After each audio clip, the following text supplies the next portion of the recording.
शहापूर तालुक्यातील आदिवासी प्रश्नांवर प्रशासनाने अखेर ठोस हालचाल सुरू केली आहे. आधार नोंदणी, वनहक्क दावे आणि पाणी टंचाई या प्रलंबित प्रश्नांवर संयुक्त बैठक पार पडली. मे महिन्यापर्यंत सर्व पात्र नागरिकांची आधार नोंदणी पूर्ण करण्यासाठी विशेष कॅम्प भरवले जाणार आहे. तसेच 950 वनहक्क दावे पुढील 15 दिवसात पडताळून मंजुरीसाठी सादर करण्याचे आदेश देण्यात आले आहे. पाणी टंचाईवर उपाय म्हणून वॉटर स्कॅरसिटी मॅपिंग, टँकर पुरवठा आणि बंद योजनांची दुरुस्ती केली जाणार आहे. कामात दिरंगाई करणाऱ्या अधिकाऱ्यांवर कारवाईचा इशाराही प्रशासनाने दिला आहे. यामुळे शहापूरमधील आदिवासी नागरिकांच्या प्रलंबित प्रश्नांना आता गती मिळण्याची आशा व्यक्त होत आहे. आज शहापूर तालुक्यातील आधार, जन्मनोंदणी, वन हक्क आणि पाणी टंचाई अनुषंगाने श्रमजीवी संघटना, सर्व प्रशासकीय अधिकारी यांनी जनजागृतीसाठी माननीय मुख्य कार्यकारी अधिकारी साहेब यांच्या सूचनेनुसार आज या ठिकाणी बैठक आयोजित केलेली होती.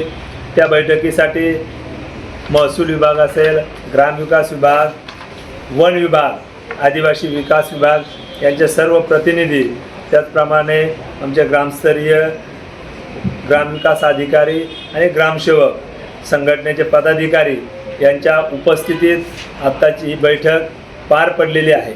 तर या बैठकीच्या अनुषंगाने जे काही आपले आधार नोंदणी तालुका हा आदिवासी तालुका असल्यामुळे मोठ्या प्रमाणे आदिम कातकरी व्यक्तींकडे जे काही आधार कार्ड नसल्याकारणाने त्यांचे आधारचे फॉर्म भरून घेणे, त्यांचे आधार कॅम्प लावणे याबाबत नियोजन केलेलं असून मे एंडिंगपर्यंत जास्तीत जास्त आधार नोंदणी करण्याचं नियोजन या बैठकीच्या माध्यमातून केलेलं आहे.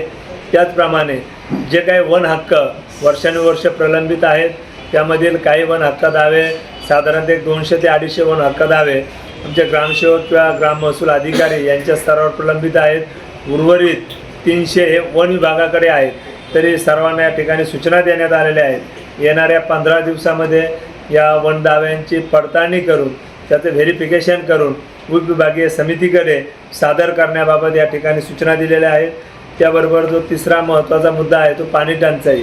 पाणी टंचाईच्या अनुषंगाने या ठिकाणी सर्व ग्रामसेवक, ग्राम विकास अधिकारी यांच्याकडून आढावा घेऊन कोणत्याही प्रकारे टंचाई दरम्यान कोणत्या गावाला पाण्याची तुटवडा भासणार नाही याबाबत दक्षता घेण्याच्या सूचना दिलेल्या आहेत. त्याचबरोबर याबाबत संघटना असेल किंवा सर्व नागरिक असेल यांच्या काही अडचणी असतील तर त्या अडचणी सोडवण्याबाबत या ठिकाणी ठोस पावले उचलले जातील याबाबत संघटना आणि त्यांच्या पदाधिकाऱ्याला या माध्यमातून आश्वासन देण्यात आलेलं आहे.